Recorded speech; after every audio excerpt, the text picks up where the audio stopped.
이란 군부가 발칵 뒤집혔습니다. 중국산 방공 시스템 요격률 43%. 세계 전선이 동시에 뚫렸습니다.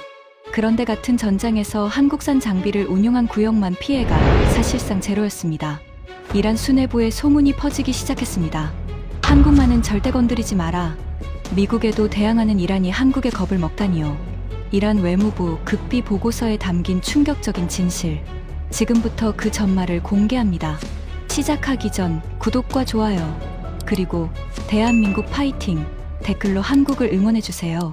테헤란 외무부 지하 벙커가 술렁이기 시작했습니다. 긴급 화상 브리핑이 소집된 건 그날 새벽 3시였습니다. 12명의 고위 관계자들이 잠에서 깨어 모니터 앞에 앉았죠. 화면 속 중동 전선 사령관의 얼굴은 창백했습니다. 그가 첫 마디를 꺼내는 순간 벙커 안의 공기가 얼어붙었습니다. FK3 방공 시스템이 무너졌습니다. 세계 전선에서 동시에요. 저는 마지드 레자이, 이란 외무부 안보협력국 차관보입니다. 27년간 이 자리를 지켜왔죠. 중동의 모든 전쟁을 서류와 데이터로 겪어온 사람입니다. 하지만 그날 새벽, 화면 속 숫자들은 제가 본 어떤 것보다 처참했습니다. 요격 성공률 43%. 처음에 저는 그 숫자를 2번 읽었습니다. 잘못 본 줄 알았거든요. 중국 측이 계약 당시 보장한 수치는 89%였습니다. 89%와 43%. 그 차이가 전선에서 무엇을 의미하는지 군사를 조금이라도 아는 사람이라면 설명이 필요 없을 겁니다. 아군 피해 보고가 줄줄이 올라왔습니다. 제 손이 떨리기 시작했습니다. 이 장비 도입을 밀어붙인 사람이 바로 저였기 때문입니다. 14개월 전이었습니다. 중국 국영방산업체 NORINCO의 중동 총괄 장웨이밍이라는 자가 테헤란을 방문했죠. 양복 단추를 금색으로 맞추고 손가락마다 반지를 끼운 그 남자의 첫인상을 저는 아직도 잊지 못합니다. 회의실에 들어서자마자 그가 한 말이 있었습니다. 이란 같은 나라에 이 가격으로 최신형을 제안하는 건 중국만 가능합니다. 감사하게 생각하셔야죠. 그 말투에 이를 악물었지만 참았습니다. 선택지가 없었으니까요. 미국의 제재로 서방 무기는 꿈도 꿀 수 없었고 러시아는 자국 전선 때문에 물량이 없었습니다. 중국만이 유일하게 손을 내밀었죠. 장웨이밍은 프레젠테이션 내내 웃었습니다. 하얀 치아를 드러내면서요.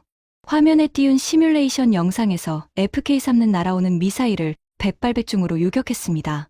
그래프는 완벽한 곡선을 그렸고 수치들은 비현실적일 만큼 아름다웠습니다. 세계 어디서도 이 가격에 이 성능을 맞출 수 있는 나라는 없습니다. 중국이 아니면 어디서 구하겠습니까? 그는 악수를 청하면서도 고개를 살짝 치켜들었습니다. 마치 시혜를 베푸는 사람처럼요. 저는 그 손을 잡으면서도 목 뒤가 뻣뻣해지는 걸 느꼈습니다.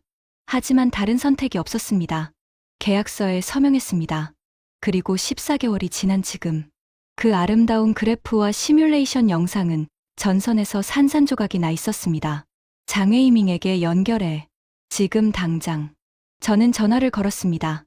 1번, 2번, 3번, 4번째 시도에서야 겨우 연결됐는데 받은 건 장웨이밍이 아니었습니다. 장 총괄은 현재 본국 출장 중으로 통화가 어렵습니다. 담당자가 변경되었으니 새 연락처를 안내드리겠습니다.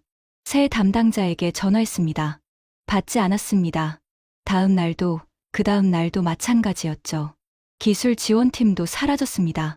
계약 당시 24시간 현장 지원 보장이라던 그 조항은 휴지 조각이 되었습니다. 장비가 고장나면 고칠 사람이 아무도 없었습니다. 14개월 전 악수하면서 하얀 이를 드러내며 웃던 그 얼굴이 떠올랐습니다. 주먹이 떨렸습니다. 책상 위 커피잔이 흔들릴 정도로요. 하지만 분노보다 더 무거운 감정이 있었습니다. 자책이었습니다. 이 계약을 밀어붙인 건 저였습니다. 89%라는 숫자를 믿은 것도, 장웨이밍의 웃음을 신뢰한 것도 전부 저였습니다. 전선의 피해는 제 책임이었습니다. 그런데 그날 새벽 브리핑이 끝나기 직전 이상한 보고가 하나 올라왔습니다. 전선 사령관이 뭔가를 덧붙였습니다. 한 가지 이해할 수 없는 게 있습니다. 적측 B-7 구역만 우리 공격이 거의 통하지 않습니다. 같은 미사일, 같은 투입량인데 그쪽만 피해가 사실상 제로입니다. 저는 물었습니다. 장비가 다른 건가? 확인 중입니다. 다만 정보국 쪽에서 하나 잡힌 게 있습니다. 잠시 침묵이 흘렀습니다. 그 구역에 한국산 장비가 배치된 것으로 추정됩니다. 저는 그 말을 듣고 미간을 찌푸렸습니다. 한국이라는 단어가 이 벙커에서 나올 줄은 몰랐거든요. 하지만 그때까지 저는 그 이름에 큰 의미를 두지 않았습니다. 한국이 뭘 만들겠어. 그 정도 생각이었죠. 그날 새벽에 진짜 문제는 중국이었으니까요. 며칠 뒤 정보국에서 정식 보고서가 올라왔습니다. 중동 전선 5개 구역의 교전 결과를 구역별로 분류한 자료였습니다. 같은 시기 비슷한 규모의 공격이 있었던 구역들을 비교 분석한 것이었죠. 결과는 명확했습니다. 한국산 장비가 운용된 것으로 추정되는 3개 구역의 피해율이 나머지 구역 대비 72% 이상 낮았습니다. 분석관이 조심스럽게 설명했습니다. 교전 조건을 최대한 통제해서 비교한 결과입니다. 지령, 기상, 공격 방향, 투입 자산 전부 보정했습니다. 그래도 차이가 사라지지 않습니다. 그러면 뭐가 다른 건데? 장비입니다. 운용 장비가 다릅니다. 저는 보고서를 넘기다가 한국이라는 글자 위에서 손가락을 멈췄습니다. 솔직히 말하겠습니다. 저는 그때까지 한국이라는 나라를 제 분석 세계에서 특별한 위치에 놓아본 적이 없었습니다. 한국에 대한 제 인식은 이랬습니다. 삼성이나 만드는 나라, 현대차가 좀 달리는 나라, 음식이 매운 나라, 군사적으로는 미국의 그늘에 완전히 가려진 나라, 핵도 없었습니다. 자체 방어 능력이 있는 건지 없는 건지도 모호했죠. 주한미군이 빠지면 하루도 못 버틸 거라고 생각했습니다. 중동에 건설 노동자를 보내던 나라. 그게 한국에 대한 제 오랜 기억이었습니다.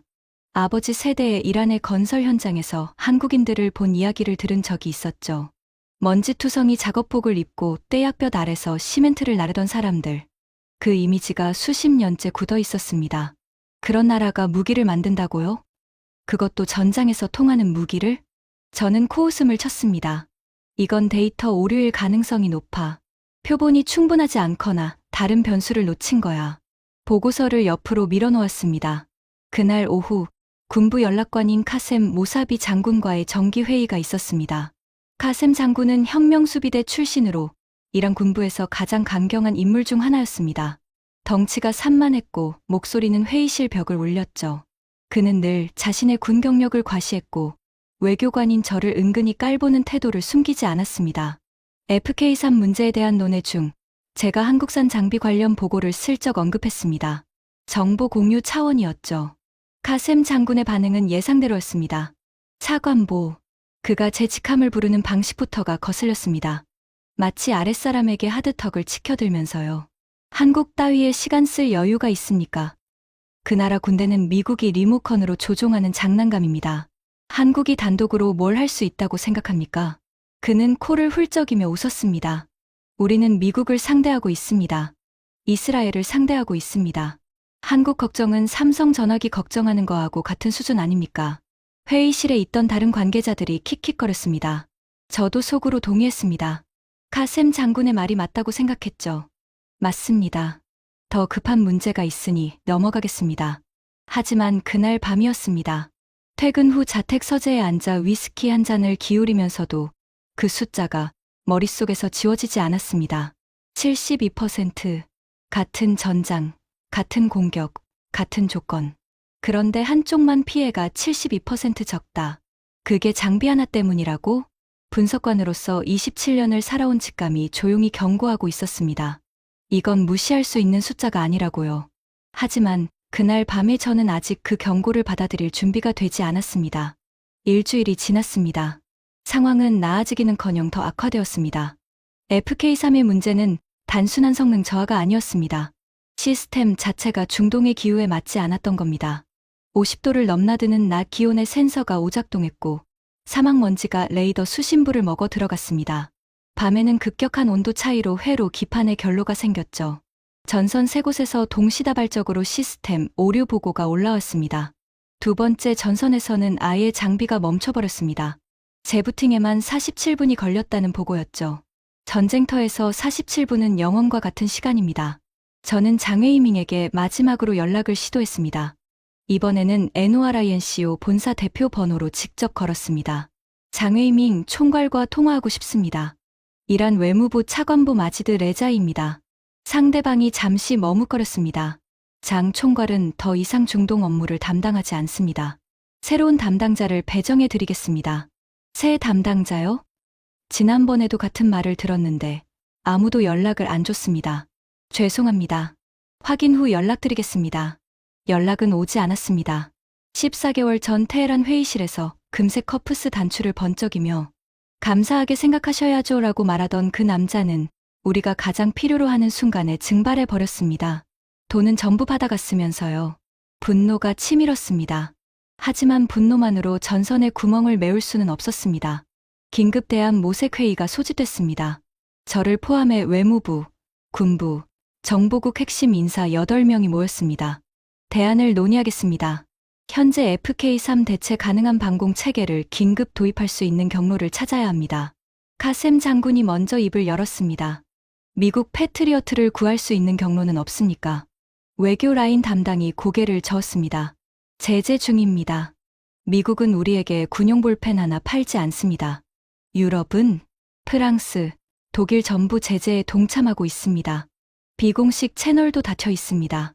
러시아는 S-400 공급을 타진했으나 러시아 측 답변은 명확합니다. 자국 전선 물량도 부족해서 여유가 없다고 합니다. 카셈 장군의 얼굴이 점점 붉어졌습니다. 그러면 뭐가 남는 겁니까? 아무것도 없다는 겁니까? 회의실이 조용해졌습니다. 에어컨 소리만 낮게 울렸죠. 8명의 고위 관계자가 앉아 있는데 아무도 대답을 못하는 순간이었습니다. 그때였습니다. 구석에 앉아있던 젊은 분석관 하나가 조심스럽게 손을 들었습니다. 정보국 소속인 나비드라는 청년이었죠. 경력은 짧았지만 데이터 분석에 남다른 감각이 있는 인물이었습니다. 차관보님, 한 가지 자료를 준비했습니다. 카셈 장군이 눈을 부라렸습니다. 지금 말할 자리가 아니야. 나가 있어. 장군님, 잠깐만 들어봐 주십시오. 나비드는 떨리는 손으로 노트북을 열었습니다. 화면에 표 하나가 떴습니다. 한국 방산 수출 현황과 중동 전선 교전 데이터를 교차 분석한 자료입니다. 카셈 장군이 피식 웃었습니다. 한국, 또 한국이야? 이 친구가 삼성 팬인가 보지. 킥킥거리는 소리가 회의실에 번졌습니다. 나비드의 귀가 빨갛게 달아올랐습니다. 하지만 그는 물러서지 않았습니다. 차관보님, 한국산 장비가 운용된 구역의 데이터가 다른 구역과 확연히 다릅니다. 이건 통계적으로 무시할 수 있는 차이가 아닙니다. 저는 나비드의 눈을 봤습니다. 떨고 있었지만 확신에 차 있었습니다. 솔직히 한국에 대한 관심은 없었습니다. 하지만 다른 모든 문이 닫혀 있었습니다.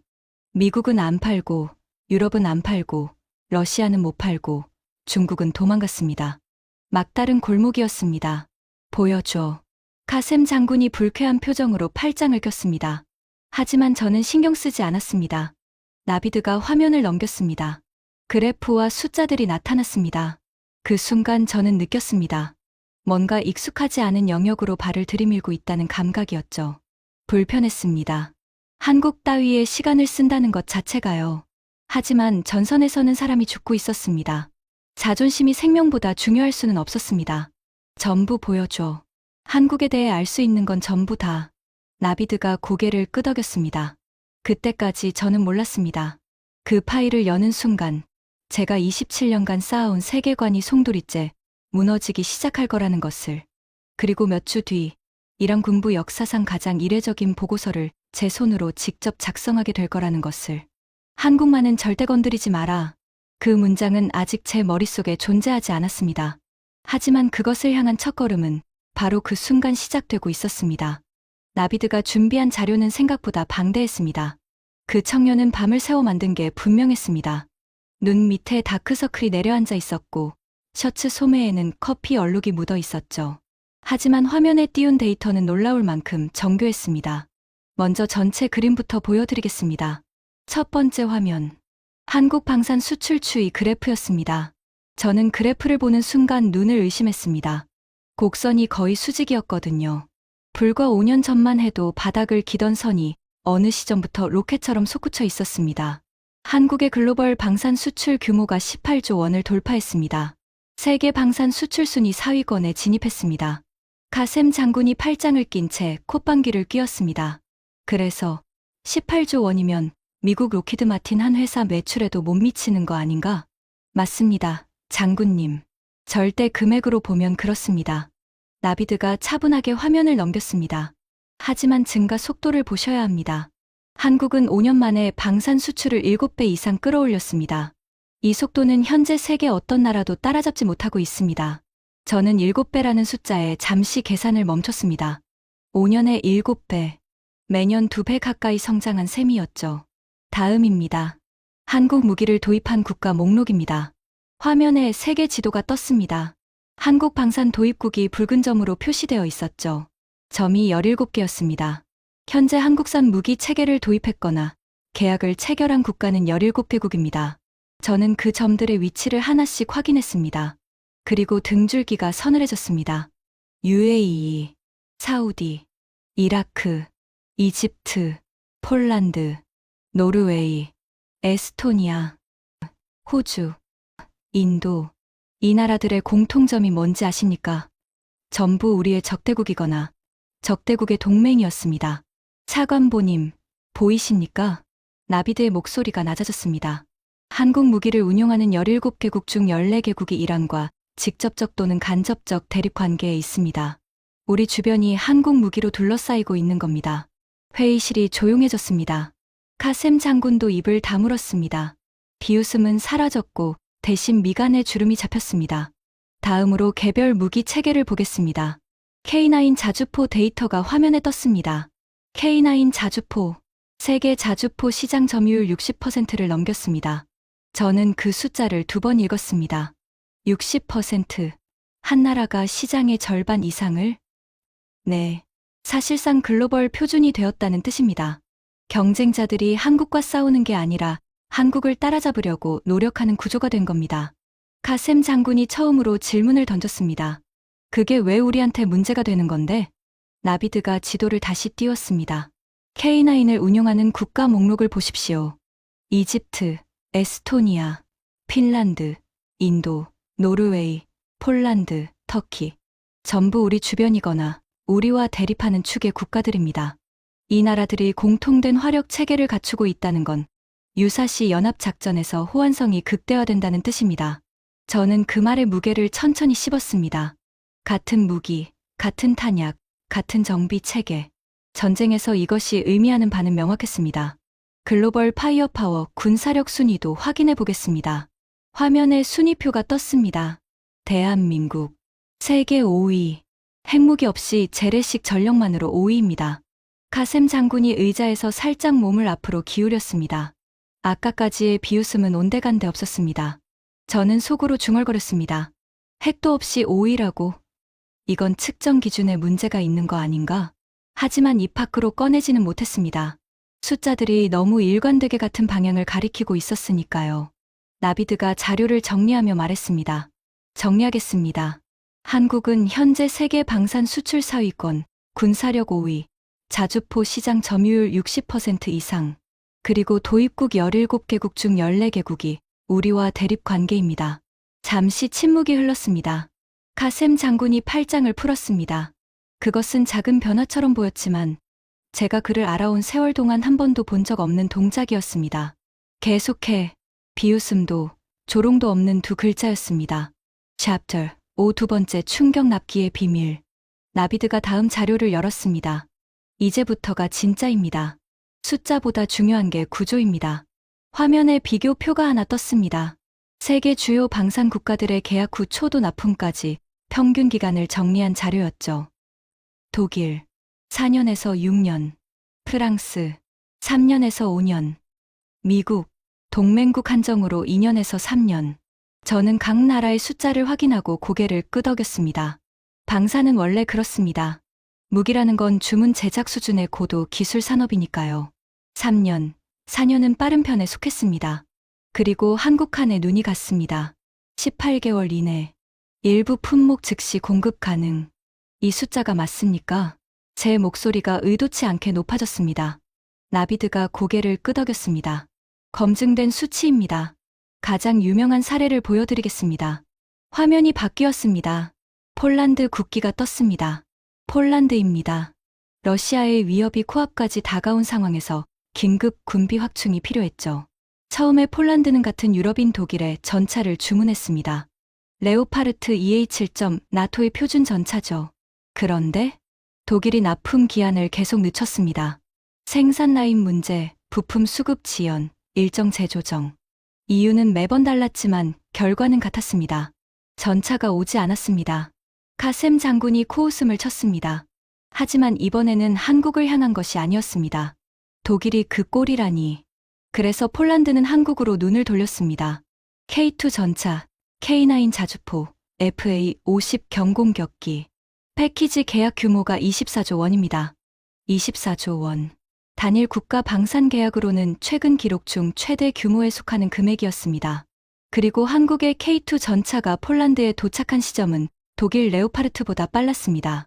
같은 유럽 내 독일 공장에서 출발하는 것보다 지구 반대편, 한국에서 배에 실어보내는 게 더 빨랐던 겁니다. 회의실에 탄식에 가까운 소리가 흘렀습니다. 누군가가 작게 욕을 뱉었죠. 저는 그 숫자를 머릿속에서 굴렸습니다. 독일에서 폴란드까지는 차로 몇 시간 거리입니다. 한국에서 폴란드까지는 배로 한 달 이상 걸리죠. 거리의 불리함을 생산 속도로 역전시킨 겁니다. 어떻게 이게 가능합니까? 저는 진심으로 물었습니다. 나비드가 설명을 이었습니다. 한국의 방산 생산 체계는 다른 나라와 근본적으로 다릅니다. 일반적인 방산 국가들은 주문이 들어오면 그때부터 생산 라인을 세팅합니다. 하지만 한국은 이미 가동 중인 생산 라인의 물량을 얻는 방식입니다. 민간 산업의 생산 효율이 군수 산업에 그대로 이식되어 있는 겁니다. 삼성이나 현대처럼 만든다는 뜻입니까? 정확합니다. 한국은 자동차를 만들듯이 전차를 만들고 반도체 공정처럼 무기 부품을 관리합니다. 다른 나라들이 장인 정신으로 하나씩 깎아 만드는 동안 한국은 공장을 풀가동해서 쏟아냅니다. 카셈 장군이 처음으로 메모를 꺼내 뭔가를 적기 시작했습니다. 저는 그 모습을 보며 속으로 놀랐습니다. 그 남자가 회의 중에 메모하는 걸 본 적이 거의 없었거든요.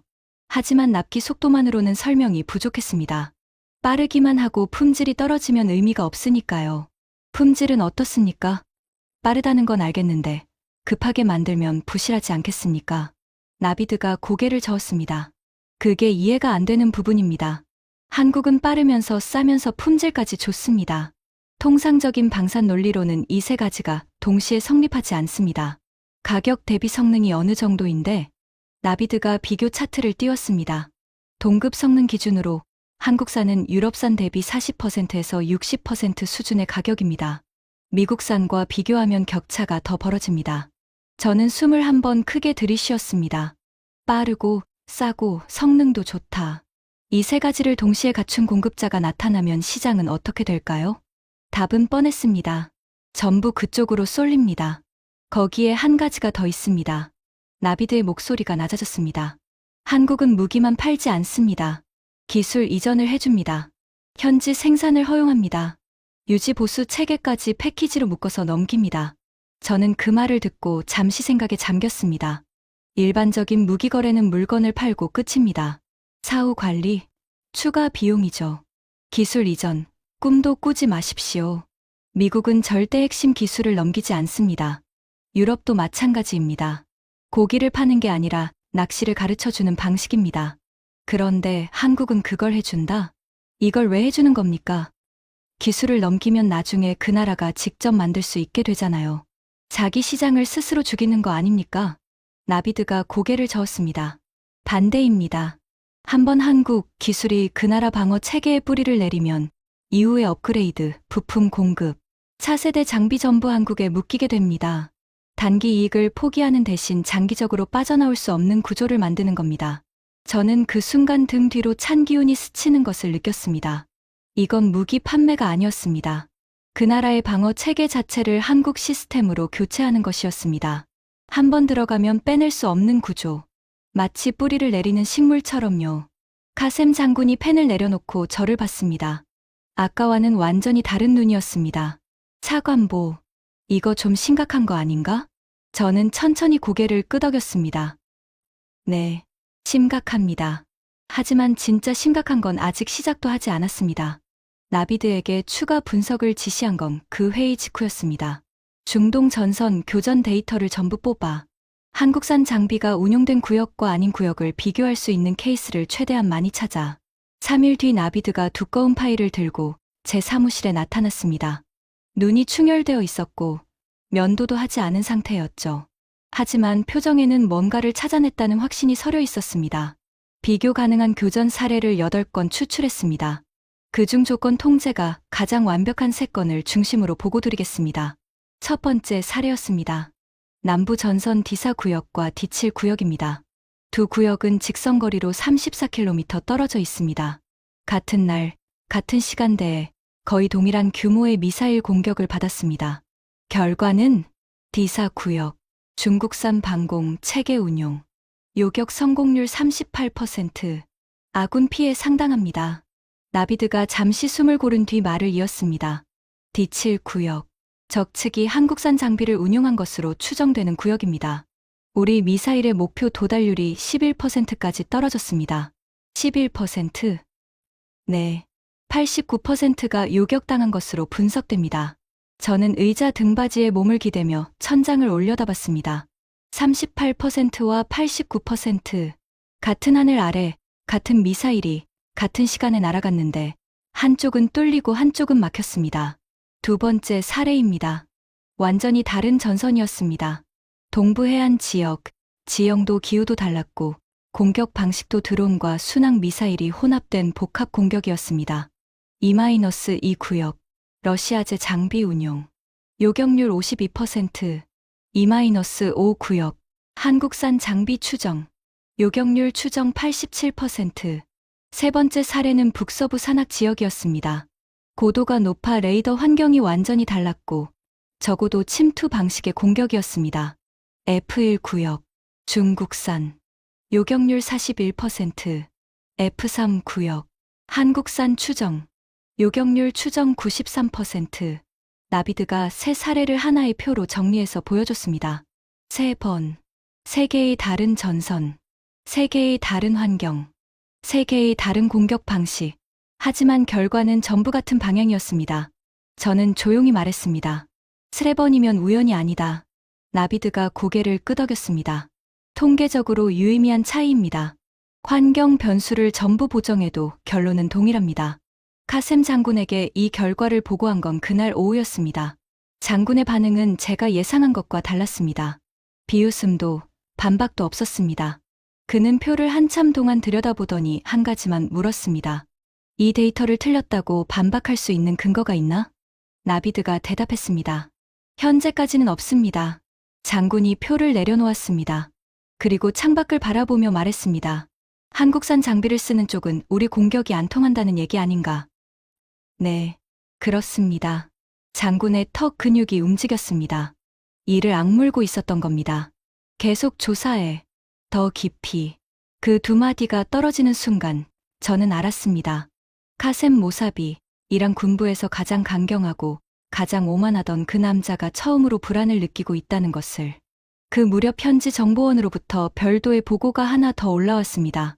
중동 무기 시장의 분위기 변화에 대한 내용이었죠. 정보원의 보고는 짧았지만 강렬했습니다. 분위기가 완전히 달라졌습니다. 예전에는 무기를 살 때 가격을 먼저 물었습니다. 지금은 다릅니다. 뭘 먼저 묻는데? 한국 장비 있냐고 묻습니다. 저는 그 문장을 한 번 더 읽었습니다. 한국 장비가 아니면 계약을 진행하지 않겠다는 나라가 늘고 있습니다. 이유를 물으면 대답은 한결같습니다. 뭐라고 하던가? 살아남았기 때문이라고 합니다. 살아남았기 때문. 그 네 글자가 가슴팍에 돌처럼 내려앉았습니다. 이건 마케팅이나 브랜드 이미지의 문제가 아니었습니다. 전장에서 피를 흘려본 사람들이 몸으로 내린 결론이었습니다. 이론이 아닌 생존에서 나온 판단. 그것을 뒤집을 수 있는 논리는 세상에 없습니다. 한국 방산의 실체를 파고들수록 제 시야는 넓어지고 있었습니다. 처음에는 무기 성능에만 집중했습니다. 그런데 한 겹을 벗기니 납기 구조가 나왔고 또 한 겹을 벗기니 기술 이전 전략이 보였습니다. 그런데 그 아래에 한 겹이 더 있었습니다. 그리고 그것이 진짜였습니다. 나비드가 새로운 자료를 가져온 건 일주일쯤 뒤였습니다. 차관보님, 이건 방산 영역을 넘어선 이야기입니다. 그가 연 파일의 제목은 이랬습니다. 글로벌 핵심 광물 공급망 현황. 안티몬이라는 광물을 아십니까? 저는 솔직히 처음 듣는 이름이었습니다. 군용 탄약의 경화제, 야간 투시경의 핵심 부품, 미사일 추진체의 안정제, 방탄 소재의 난연 처리, 이 모든 것에 안티모니가 들어갑니다. 그래서 현재 안티모니의 글로벌 공급은 중국이 장악하고 있습니다. 세계 생산량의 대부분을 차지하죠. 그런데 최근 중국이 수출 통제를 강화했습니다. 나비드의 목소리가 진지해졌습니다. 미국의 안티모니 비축량이 정상 운용 기준의 4% 이하로 떨어졌습니다. 4%? 네. 현재 소모 속도를 기준으로 하면 수개월 내에 주요 군수 생산 라인 일부가 멈출 수 있습니다. 저는 그 숫자의 의미를 천천히 되새겼습니다. 미국, 세계 최강의 군사 대국, 연간 국방 예산이 우리나라 전체 예산의 수십 배에 달하는 나라. 그 미국이 작은 광물 하나 때문에 미사일 생산을 못한다. 믿기 어렵군. 저도 처음엔 그랬습니다. 하지만 확인된 사실입니다. 나비드가 화면을 넘겼습니다. 여기서 한국이 등장합니다. 안티모니를 한국이 가지고 있다는 건가? 광산을 가지고 있는 건 아닙니다. 하지만 한국에는 그보다 더 중요한 게 있습니다. 재련 기술입니다. 나비드가 설명을 이었습니다. 안티모니 원광을 캐는 건 여러 나라에서 가능합니다. 하지만 그것을 군수용으로 쓸 수 있는 고순도 금속으로 가공하는 기술을 가진 나라는 극히 제한적입니다. 중국을 빼면 의미 있는 수준의 생산 능력을 갖춘 나라는 사실상 하나입니다. 한국. 네. 고려아연을 비롯한 한국 재련 기업들이 보유한 기술입니다. 반도체 생산 과정에서 파생되는 희귀 부산물의 재활용 기술까지 포함하면 전 세계에서 이 공정을 완결할 수 있는 나라는 더더욱 줄어듭니다. 저는 의자에서 천천히 일어섰습니다. 창가로 걸어가 테헤란의 야경을 내려다봤습니다. 머릿속이 복잡했습니다. 그러면 미국이 어떻게 했습니까? 미국 국방부가 한국 기업에 긴급 기술 협력을 요청한 것으로 파악됩니다. 대규모 투자 협의와 공급 체계 구축이 동시에 진행 중입니다. 저는 창에 이마를 대고 눈을 감았습니다. 미국이, 세계 최강 미국이 한국에 도움을 요청했다. 제재로 이란을 조이고 군사력으로 세계를 지배하고 달러로 모든 나라의 목을 쥐는 그 미국이 미사일 만들 재료를 한국 없이는 구하지 못한다. 차관보님, 나비드의 목소리가 조심스러웠습니다. 이건 방산만의 문제가 아닙니다. 공급망입니다. 한국은 무기를 잘 만드는 나라가 아닙니다. 무기를 만들기 위해 필요한 모든 것의 중심에 있는 나라입니다. 저는 돌아서서 나비드를 바라봤습니다. 정리해봐. 내가 지금까지 보여준 것들을 한 문장으로. 나비드가 잠시 생각하더니 천천히 말했습니다. 미국은 제재로 이란을 압박합니다. 하지만 그 미국조차 한국 없이는 미사일을 만들 수 없습니다. 저는 그 문장을 듣는 순간 심장이 한 박자 건너뛰는 것을 느꼈습니다. 다시 한번 말해봐. 미국은 제재로 이란을 압박합니다. 하지만 그 미국조차 한국 없이는 미사일을 만들 수 없습니다. 회의실이 아닌 제 사무실이었지만 그 순간 공기가 완전히 바뀌었습니다. 에어컨이 돌아가는 소리만 나지막하게 울렸습니다. 저는 27년간 이 자리에서 강대국들의 역학관계를 분석해왔습니다. 미국, 러시아, 중국, 유럽. 이 네 축이 세계를 움직이는 기둥이라고 믿어왔죠.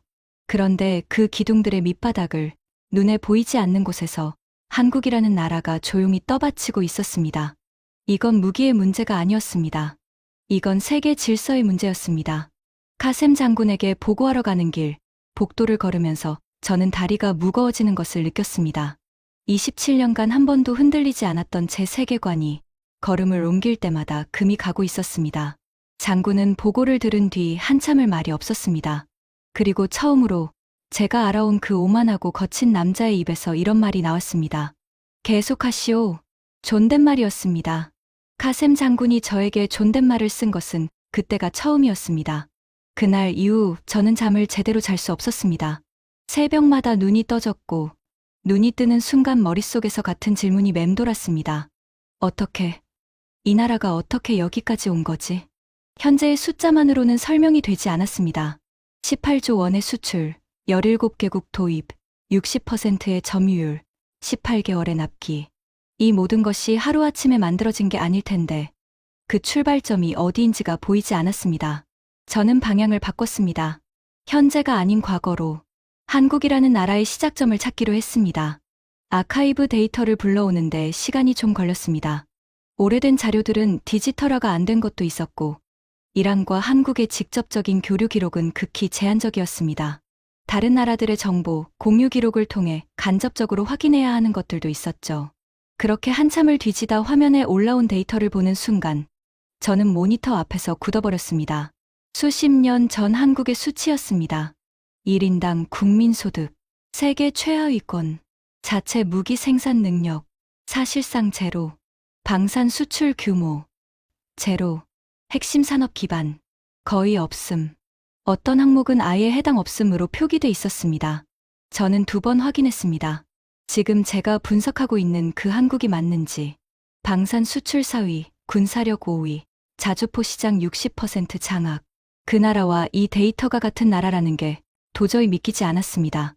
이건 말이 안 됩니다. 혼잣말이 입 밖으로 나왔습니다. 더 깊이 파고들었습니다. 경제 구조 전체를 봤습니다. 한국이 세계 경제 규모 12위권이라는 사실은 알고 있었습니다. 하지만 수십 년 전의 수치와 나란히 놓고 보면 이게 같은 나라라는 확신이 서지 않았습니다. 그런데 그 데이터를 들여다보다가 하나의 기록이 눈에 걸렸습니다. 중동 건설 현장 한국인 노동자 파견 현황. 수십 년 전 한국은 기술도 자본도 없었습니다. 자원이라곤 아무것도 없는 나라였죠. 그런데 하나가 있었습니다. 사람이었습니다. 8만여 명의 한국인 노동자들이 중동 각지의 건설 현장으로 나갔습니다. 사우디의 사막에서, 이란의 평원에서, 쿠웨이트의 해안에서 50도가 넘는 폭염 속에서 밤에도 불을 켜놓고 일했습니다. 저는 아버지에게서 들은 이야기를 떠올렸습니다. 어린 시절, 아버지가 테헤란 외곽 건설 현장에서 일한 적이 있었습니다. 당시 현장에 여러 나라 업체들이 함께 들어와 있었는데 아버지가 한 가지 이야기를 자주 했었죠. 한국인들은 달랐다. 다른 나라 사람들이 퇴근한 뒤에도 그들은 남아서 일했다. 해가 지면 전등을 켜놓고 밤새 일했다. 마감을 넘기는 걸 본 적이 없었다. 아버지의 그 말이 수십 년이 지난 지금 아카이브 데이터에서 정확하게 재확인되고 있었습니다. 당시 중동 건설사들의 업체 평가, 기록이 일부 남아 있었습니다. 여러 나라의 업체들을 비교한 자료였는데 한국 업체에 대한 평가는 일관됐습니다. 기술은 일본이나 유럽에 비해 부족했습니다. 경험도 적었습니다. 그런데 한 가지 항목에서만큼은 압도적이었습니다. 속도. 한번 시작하면 멈추지 않는다. 포기라는 개념이 없는 것 같다. 마감 전에 끝내려고 잠을 안 잔다. 이런 표현들이 반복해서 등장했습니다.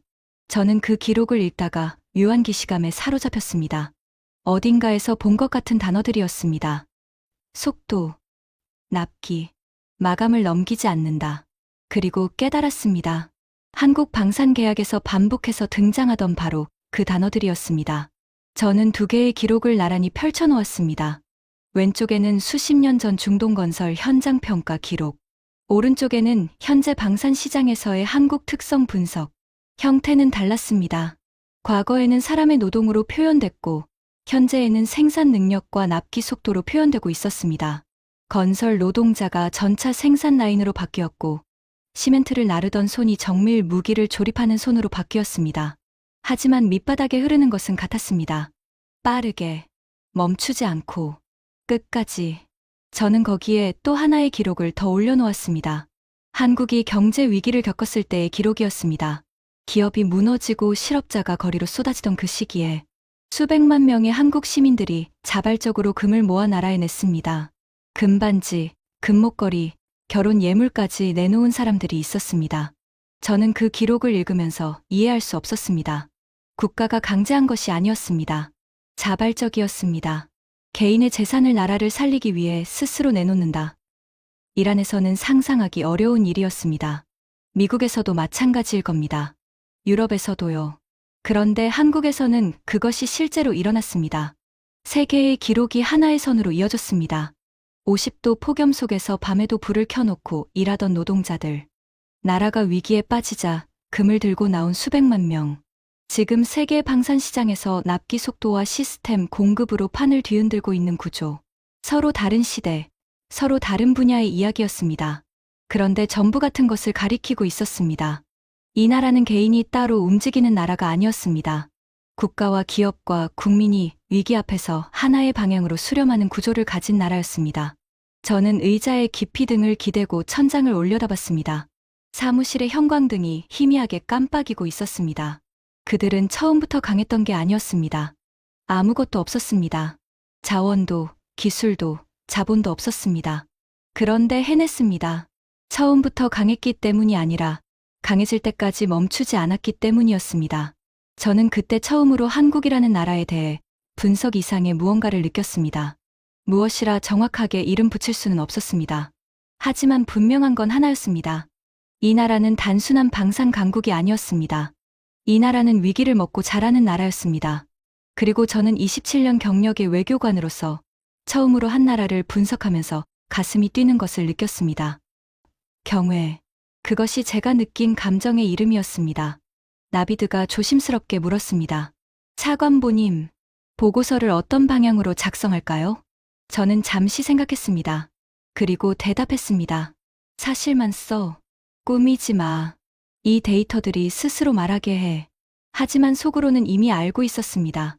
이 보고서가 올라가면 이란 군부에 지진이 일어날 거라는 것을, 그리고 그 지진의 진원지에 한국이라는 이름이 박혀 있을 거라는 것을. 창밖으로 테헤란의 새벽이 밝아오고 있었습니다. 저는 밤새 한 줄도 보고서를 쓰지 못했습니다. 하지만 머릿속에는 이미 첫 문장이 완성되어 있었습니다. 한국만은 절대 건드리지 마라. 아직 그 문장을 종이에 쓸 용기가 나지 않았습니다. 하지만 시간 문제라는 것은 알고 있었습니다. 보고서를 완성하는데 나흘이 걸렸습니다. 쓰고 지우고, 지우고 다시 쓰는 작업을 반복했습니다. 27년 외교관 경력에서 수백 건의 보고서를 작성했지만 이번만큼 펜이 무거웠던 적은 없었습니다. 이유는 단순했습니다. 이 보고서의 결론은 제가 27년간 믿어온 모든 것을 부정하는 내용이었기 때문입니다. 완성된 보고서의 제목은 이랬습니다. 대한민국 방산 생태계 분석 및 전략적 대응 방안. 47페이지. 부록 포함 63페이지. 군부와 외무부 합동 브리핑이 소집됐습니다. 테헤란 국방부 지하 3층 특별회의실. 참석 인원 19명. 외무부 고위 관계자 6명. 군부 장성급 8명. 정보국 분석관 5명. 저는 회의실에 들어서면서 카셈 모사비 장군의 자리를 확인했습니다. 정면 중앙. 그 옆에는 군부 서열 2위인 바게리 소장이 앉아 있었습니다. 뒤쪽에 나비드가 노트북을 안고 긴장한 표정으로 앉아 있었죠. 시작하겠습니다. 저는 첫 화면을 띄웠습니다. 중동 전선 교전 데이터 비교표였습니다. 본 보고서는 최근 중동 전선의 교전 결과 분석에서 출발합니다. 비교 가능한 8건의 교전 사례를 분석한 결과 한국산 무기 체계가 운용된 구역과 그렇지 않은 구역 사이에 통계적으로 유의미한 성과 차이가 확인되었습니다. 카셈 장군은 팔짱을 낀 채 무표정하게 듣고 있었습니다. 요격 성공률 차이 최소 35%에서 최대 52%, 아군 피해율 차이 최대 72%. 이 수치들은 지형, 기상, 공격 방식 등 모든 환경 변수를 보정한 뒤의 결과입니다. 회의실이 조용했습니다. 19명의 시선이 스크린에 고정되어 있었습니다. 저는 화면을 넘겼습니다. 한국 방산의 글로벌 구조를 정리한 슬라이드였습니다. 한국의 방산 수출은 단순한 무기 판매가 아닙니다. 기술 이전, 현지 생산 허용, 유지 보수 패키지를 포함한 시스템, 이식 방식입니다. 한번 도입하면 이후의 업그레이드, 부품 공급, 차세대 장비까지 전부 한국에 묶이는 구조입니다. 바게리 소장이 처음으로 입을 열었습니다. 그러면 그 나라들의 방어 체계 자체가 한국에 의존하게 된다는 뜻입니까? 그렇습니다. 현재 17개국이 이 구조에 들어가 있으며 그중 14개국이 우리와 직접적 또는 간접적 대립 관계에 있습니다. 회의실 여기저기서 작은 탄식이 흘렀습니다. 저는 다음 슬라이드를 띄웠습니다. 핵심 광물 공급망 분석이었습니다. 여기서부터가 핵심입니다. 안티모니 공급 현황, 미국의 비축량 위기, 한국 재련 기업의 대체 불가 위치. 하나씩 설명해 나갔습니다. 미국 국방부가 한국 기업의 긴급 기술 협력을 요청한 것으로 파악됩니다. 세계 최강의 군사 대국이 미사일 핵심 소재를 한국 없이는 조달하지 못하는 상황입니다. 카셈 장군의 미간이 깊게 접혔습니다. 옆에 바게리 소장은 펜을 쥔 손이 멈춰 있었습니다. 결론을 말씀드리겠습니다. 저는 숨을 한번 고르고 최종 슬라이드를 띄웠습니다. 첫째, 한국산 무기 체계를 운용하는 국가와의 교전은 전략적으로 불리합니다. 실전 데이터가 이를 증명하고 있습니다. 둘째, 한국 방산 생태계는 일단 진입하면 이탈이 불가능한 구조입니다. 한국을 건드리면 한국의 고객 17개국 전체를 적으로 만드는 것과 같습니다. 셋째, 저는 잠시 말을 멈췄습니다. 마지막 문장이 목구멍에서 걸렸습니다. 이것을 입 밖으로 내는 순간 27년간 유지해온 제 판단 체계가 공식적으로 무너지는 것이었습니다. 하지만 데이터는 거짓말을 하지 않습니다. 그리고 분석가는 데이터 앞에서 솔직해야 합니다. 셋째, 미국조차 한국 없이는 핵심 군수 물자 생산이 불가능합니다. 한국을 공격하는 것은 미국의 군수 공급망을 위협하는 것과 동일합니다. 이는 미국의 군사적 개입을 초래할 수 있으며 이란의 어떤 전략적 이익도 제공하지 않습니다. 회의실이 완전한 정적에 빠졌습니다. 19명이 숨을 죽이고 있었습니다. 카셈 장군이 천천히 팔짱을 풀었습니다. 의자에서 일어섰습니다. 19쌍의 눈이 그에게로 향했습니다. 저도 긴장했습니다. 이 남자가 책상을 칠 수도 있고 보고서를 찢어버릴 수도 있었습니다. 몇 주 전까지 한국 따위에 시간 쓸 여유가 있습니까? 라고 비웃던 사람이니까요. 장군이 저를 똑바로 바라봤습니다. 차관보, 그 호칭이 전과 달랐습니다. 턱을 치켜드는 대신 시선이 수평이었습니다. 솔직히 묻겠소. 회의실의 공기가 멈췄습니다. 우리가 이 나라를 상대할 수 있겠소? 저는 1초도 망설이지 않았습니다. 상대하면 안 됩니다. 장군의 턱 근육이 한번 움직였습니다. 이를 악문 것이었죠. 자존심과 현실 사이에서 싸우고 있는 것이 얼굴에 그대로 드러났습니다. 5초, 10초, 15초. 침묵이 회의실을 가득 채웠습니다. 그리고 카셈 모사비. 이란 군부에서 가장 강경하고 가장 오만하고 미국도 두렵지 않다고 공언하던 그 남자의 입에서 제가 평생 잊지 못할 문장이 나왔습니다. 이 보고서를 최상층에 올리시오. 장군이 회의실 전체를 둘러봤습니다. 한국만은 절대 건드리지 마라. 이것을 공식 지침으로 하겠소. 바게리 소장이 고개를 끄덕였습니다. 다른 장성들도 하나씩 수긍의 표정을 지었습니다. 반박은 없었습니다. 저는 그 순간 다리에 힘이 풀리는 것을 느꼈습니다. 발표대를 잡고 겨우 서 있었죠. 27년이었습니다. 27년 동안 저는 미국, 이스라엘, 사우디를 경계 대상으로 분류해왔습니다. 한국이라는 이름이 그 목록에 올라갈 줄은 꿈에도 몰랐습니다. 그런데 올라간 정도가 아니었습니다. 카셈 장군이 내린 지침의 무게를 생각해 보십시오. 미국에 대해서도 이런 표현을 쓴 적이 없었습니다. 경계하라, 대비하라는 표현은 있었지만 절대 건드리지 마라는 없었습니다. 미국은 제재로 우리를 압박합니다. 이스라엘은 군사력으로 우리를 위협합니다. 하지만 한국은 달랐습니다. 아무도 모르게, 소리 없이 세계의 전쟁 인프라 한가운데에 자리를 잡았습니다. 무기를 만드는 나라가 아니라 무기를 만드는 데 필요한 모든 것을 쥐고 있는 나라가 되어 있었습니다.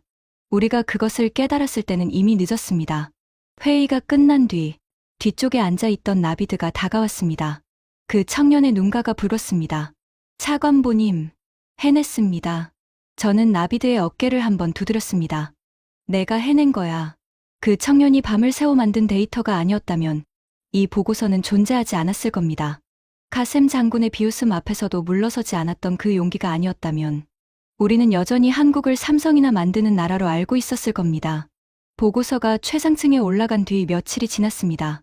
공식적인 후속 조치가 시작되었다는 보고는 받았지만 그 내용은 제 접근 등급 밖이었습니다. 저는 다시 일상 업무로 돌아갔죠. 그런데 이상하게도 일상이 예전 같지 않았습니다. 퇴근 후 자택 서재에 앉아 위스키 한 잔을 기울이는 습관은 여전했습니다. 하지만 잔을 들고 바라보는 방향이 달라져 있었습니다. 책장 한켠에 아버지의 낡은 사진 한 장이 꽂혀 있었습니다. 테헤란 외곽 건설 현장에서 찍은 것이었죠.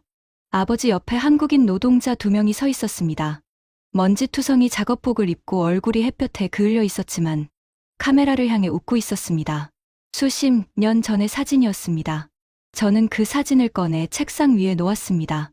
그리고 옆에 노트북을 열어 한국 방산 수출 뉴스 화면을 띄웠습니다. K2 전차가 폴란드 항구에 하역되는 사진이었죠. 2장의 이미지를 나란히 놓고 한참을 바라봤습니다. 먼지투성이 작업복을 입고 시멘트를 나르던 사람들의 나라가 수십 년 뒤 세계가 줄 서서 무기를 사겠다고 매달리는 나라가 되었습니다. 중동 건설 현장에서 마감을 넘기지 않는다고 평가받던 그 민족이 지금은 독일보다 빨리 전차를 납품하고 미국보다 안정적으로 핵심 소재를 공급하는 민족이 되었습니다. 그 거리가 얼마나 먼지, 그 시간이 얼마나 긴지를 생각하니 가슴 한쪽이 먹먹해졌습니다. 아무것도 없었습니다. 진짜 아무것도 없었습니다. 자원도, 기술도, 자본도, 경험도, 세계가 그 나라를 거들떠보지도 않던 시절이 있었습니다. 그런데 그들은 해냈습니다. 포기하지 않았기 때문이었습니다. 멈추지 않았기 때문이었습니다. 넘어져도 다시 일어나고 무시당해도 묵묵히 걸었기 때문이었습니다. 저는 위스키 잔을 내려놓고 창밖을 바라봤습니다. 테헤란의 밤하늘에 별은 보이지 않았습니다. 도시의 불빛이 너무 밝아서요. 하지만 별이 보이지 않는다고 없는 것은 아니듯 한국이라는 나라도 그랬습니다. 세계가 보지 못하는 사이에 소리 없이 조용히 하지만 확실하게 중심으로 걸어 들어온 것이었습니다. 저는 27년간 강대국을 분석해 온 사람입니다. 누가 위에 있고 누가 아래에 있는지, 어느 나라가 판을 쥐고 어느 나라가 따라가는지를 계산하는 것이 제 인생이었습니다. 그 기준은 언제나 명확하다고 생각했습니다. 군사력, 경제 규모, 핵무기 보유 여부, 영토의 넓이. 그런데 지금은 압니다. 그 기준 자체가 바뀌었다는 것을. 강대국의 정의는 더 이상 핵미사일의 숫자로 결정되지 않습니다. 위기가 왔을 때 흔들리지 않는 구조를 가졌는지, 세계가 필요로 할 때 그 자리에 있을 수 있는지, 아무것도 없는 곳에서 시작해 멈추지 않고 여기까지 올 수 있었는지, 그 기준으로 세계를 다시 봤을 때 중심에 서 있는 나라는 하나였습니다. 저는 틀렸습니다. 한국을 삼성이나 만드는 나라라고 생각한 것이 틀렸습니다. 미국의 그늘에 가려진 나라라고 판단한 것이 틀렸습니다. 핵도 없이 뭘 하겠냐고 무시한 것이 틀렸습니다. 전부 틀렸습니다. 그리고 그 사실을 인정하는 것이 제 27년 경력에서 내린 가장 정직한 결론이었습니다. 서재의 시계가 새벽 2시를 가리키고 있었습니다. 위스키는 이미 비어 있었고 아버지의 사진은 여전히 책상 위에 놓여 있었습니다. 저는 마지막으로 한 번 더 그 사진을 봤습니다. 먼지투성이 작업복을 입고 카메라를 향해 웃고 있던 한국인 노동자들. 그 사람들의 손자, 손녀들이 지금 세계의 전쟁 판도를 바꾸고 있었습니다. 그 사람들이 흘린 땀이 수십 년 뒤 전차와 자주포와 미사일 방어 체계가 되어 돌아온 것이었습니다. 저는 조용히 사진을 다시 책장에 꽂았습니다. 그리고 혼자 중얼거렸습니다. 대단한 민족이다. 이란의 외교관이, 적대국의 분석가가 27년간 강대국만 연구해온 사람이 진심으로 내뱉은 말이었습니다. 한국은 제가 알던 어떤 범주에도 들어가지 않는 나라였습니다. 강대국이라는 틀에도, 선진국이라는 틀에도, 동맹이라는 틀에도, 적이라는 틀에도 담기지 않았습니다. 그들은 자신만의 범주를 만들고 있었습니다. 조용하게. 하지만 세계가 무시할 수 없을 만큼 확실하게. 여러분은 이 이야기를 들으시면서 어떤 감정이 드셨나요? 대한민국은 전쟁의 폐허 위에서 단 한 세대 만에 세계가 경외하는 방산, 강국으로 성장한 인류 역사상 유례를 찾기 어려운 나라입니다. 적국조차 절대 건드리지 마라고 인정한 나라. 그 나라의 국민이라는 사실이 자랑스럽지 않으신가요? 지금까지 이란 외무부 차관보가 경험한 충격적인 이야기였습니다. 대한민국의 저력을 응원하신다면 이 이야기를 널리 공유해주세요. 구독과 좋아요도 부탁드립니다. 지금까지 감동 피치였습니다. 감사합니다.